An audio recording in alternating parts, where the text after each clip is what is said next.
Shalom Aleichem, Bapak Ibu, Saudara-saudari yang kekasih di dalam Tuhan.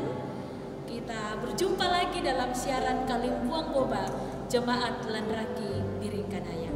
Kita akan bersama-sama membaca firman Tuhan hari ini dan menghayatinya. Kita persiapkan dari Ayub pasal 28 ayat 12 sampai 14 dan ayat 23. Dan sebelumnya itu mari kita berdoa. Tuhan, kami bersyukur untuk hari ini. Tuhan boleh memungkinkan kami bersama-sama menghayati kebenaran firman-Mu, mengawali hari yang baru ini dengan bergumul di sekitar firman-Mu. Firman-Mu akan senantiasa menuntun kehidupan kami, dan biarlah Roh-Mu yang kudus akan menolong kami, memberi pengertian untuk boleh memaknainya dalam kehidupan kami, dan menjadikan firman-Mu ini sebagai sandaran kehidupan kami. Berbicaralah ya Tuhan, kami siap mendengarkan firman-Mu. Di dalam nama Tuhan Yesus kami berdoa. Amin. Bapak Ibu Saudara-saudara, saya akan membacakan firman Tuhan dari Ayub pasal 28 ayat 12 sampai 13 dan ayat 23. Firman Tuhan berbunyi demikian. Tetapi di mana hikmat dapat diperoleh? Di mana tempat akal budi? Jalan ke sana tidak diketahui manusia dan tidak didapati di negeri orang hidup. Allah mengetahui jalan ke sana, Ia juga mengenal tempat kediamannya. Demikian sabda Tuhan. Berbahagialah kita semua yang senantiasa menggumuli firman Tuhan dan memeliharanya dalam kehidupan kita. Amin. Allah sumber hikmat. Bapak Ibu Saudara-saudara yang kekasih di dalam Tuhan, apa itu hikmat? Hikmat dalam Alkitab dapat berarti pengertian dan kebijaksanaan. Hikmat bukan soal pengetahuan teoritis yang sering kita sebut sebagai IQ. Hikmat lebih bersifat praktis. Ketika seseorang membuat keputusan dan berhasil mencapai apa yang dikehendaki atau yang menjadi tujuan. Jadi hikmat bukan sebuah kemampuan berpikir yang membuat seseorang disebut pintar, tapi sangat berkaitan dengan kedewasaan dan pengalaman kehidupan. Hikmat terletak pada sikap hati yang membuat seseorang berpengertian dan bijaksana. Dari mana hikmat berasal? Sudah jelas Allah adalah sumber segala sesuatu. Hikmat berasal dari Allah, itu pasti. Hal itu pun diyakini oleh Ayub.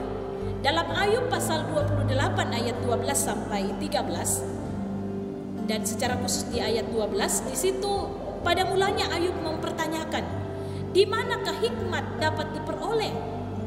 Tetapi kemudian di ayat 13, Ayub memberikan jawaban bahwa jalan menuju hikmat pun manusia tidak mengetahuinya. Dan di ayat 23, dengan jelas Ayub menyatakan bahwa Allah mengetahui jalan menuju hikmat. Dengan demikian, manusia tidak akan pernah menjadi sumber dari hikmat itu sendiri, tetapi Allah lah yang menjadi sumber hikmat. Hikmat Allah dinyatakannya melalui karya penebusan Yesus Kristus di kayu salib. Ia mati memberikan nyawanya karena Ia tidak ingin kita terus berada dalam kutuk dosa. Hanya hikmat dari Allah Tuhan yang mendatangkan kesejahteraan dan kedamaian bagi manusia. Ketika kita takut akan Tuhan, disitulah dimulainya kita mengenal hikmat. Takut akan Tuhan baru berupa awal atau kesadaran akan hikmat. Kita belum mencapai hikmat itu sendiri. Namun ketika kita bersandar kepada Tuhan dan menyerahkan diri kita untuk dipimpin oleh Roh Tuhan, maka hikmat Tuhan akan berada dalam diri kita dan membuat kita menjadi berhikmat. Ketika hal itu terjadi, maka berkat Tuhan dicurahkannya kepada kita dimanapun kita berada. Terpujilah nama Tuhan. Amin. Bapak Ibu Saudara-saudara, mari kita berdoa.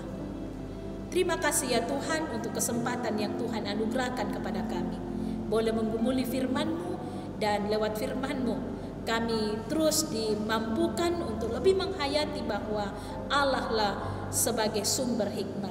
Karena itu hanya kepada Allah kami boleh bersandar. Ajar kami ya Tuhan, di sepanjang kehidupan kami, bahkan seluruh rencana kami sepanjang hari ini, kami terus hanya bersandar kepada Tuhan. Dan di tengah-tengah pergumulan kami hanya mau mengandalkan Engkau. Tuhan, beri kekuatan kepada kami, beri hikmat-Mu kepada kami di dalam melakukan rencana kami hari ini, pekerjaan kami, bahkan seisi rumah kami. Tuhan melindungi kami, Tuhan menjauhkan kami dari wabah virus corona, sehingga kami pun menjadi orang-orang yang berhikmat, yang berkenan di hadapan Tuhan, menjadikan Tuhan sebagai satu-satunya kekuatan di dalam menjalani kehidupan kami. Berkati kami ya Tuhan, karuniakanlah kebahagiaan, karena sungguh Tuhan, kami hanya mau mengandalkan Tuhan di dalam kehidupan kami. Ini doa kami ya Tuhan, di dalam nama Tuhan Yesus kami berdoa. Haleluya. Amin. Sebagai respon kita di dalam kita merefleksikan firman Tuhan hari ini, mari Bapak Ibu kita bersama-sama melakukan pelengkap kidung jemaat 280